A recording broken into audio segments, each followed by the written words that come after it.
Tan Sri, apabila kita menghadapi bencana, sudah tentu dua perkara akan berlaku. Yang pertama ialah benda yang di luar kawalan kita. Yang kedua ialah benda yang dalam kawalan kita. Dalam kes banjir ini, benda yang di luar kawalan kita ialah hujan yang turun dengan jumlah yang banyak dan mengambil masa yang lama. Itu di luar kawalan kita. Namun pun begitu, yang dalam kawalan kita ialah bagaimana kita manage air hujan atau banjir ini.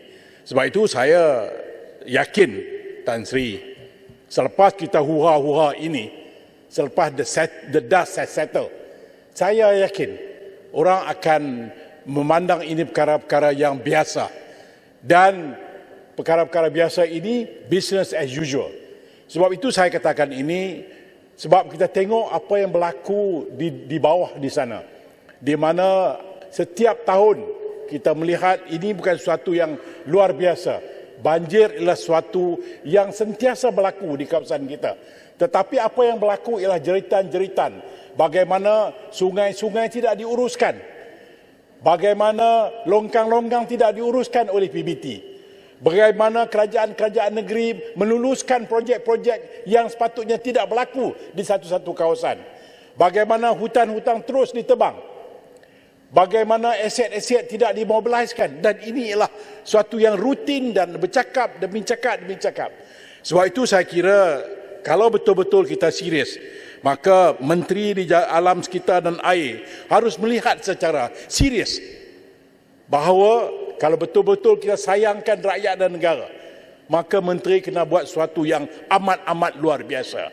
Mengambil ini sebagai suatu benchmark bahawa worse will be coming and worse than this. Ini suatu amaran, wake up call yang harus menteri mengambilnya sebagai suatu yang serius, kerana kalau ini boleh terjadi pada tahun ini, mungkin tahun-tahun yang depan juga akan lebih teruk dari ini. Sebab itu saya kira overhaul yang harus menteri buat ialah sesuatu yang luar biasa. Tanggungjawab ini tanggungjawab besar daripada alam sekitar ialah menguruskan apa yang berlaku. Bukan saja aset-aset, tetapi bagaimana aset-aset dimobiliskan. Bukan saja hutan-hutan, bagaimana hutan dipelihara. Bukan saja sungai, bagaimana tambatan projek-projek tambatan banjir ini harus diselesaikan. Saya masih ingat lagi bagaimana Rantau Panjang contohnya. Setiap tahun, saya dah hampir 15 tahun dalam Dewan ini. Menteri Wakil Rakyat Rantau Panjang setiap tahun mengatakan bahawa lihatlah bagaimana di Thailand mereka telah menyelesaikan masalah mereka. Oleh kerana mereka menyelesaikan masalah mereka, maka air sungai di kawasan telah mau masuk di kawasan saya. Tolonglah saya. Tiap-tiap tahun ahli parlimen Rantau Panjang akan menyebut. Dan saya yakin, amat yakin, masalah di Rantau Panjang tidak juga diselesaikan. Kenapa? Kerana ini ialah suatu dianggap enteng. Ini ialah suatu yang dianggap telah biasa. Tetapi bila berlaku di Selangor, sesuatu yang dianggap luar biasa.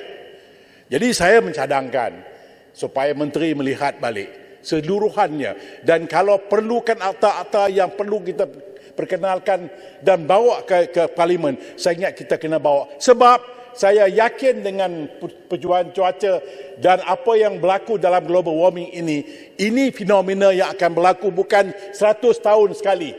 Tetapi apa yang akan berlaku, mungkin berlaku tiap-tiap tahun akan berlaku. Jadi saya mencadangkan, kalau kita betul-betul serius, maka kita harus melihat keseluruhannya. Bahawa ini ialah satu wake up call yang kita kena ambil secara serius. Yang keduanya, Tan Sri, ini juga saya nak bayangkan, ini baru banjir. Apa kata kalau kita ada masalah dengan peperangan lah contohnya. Apa akan jadi?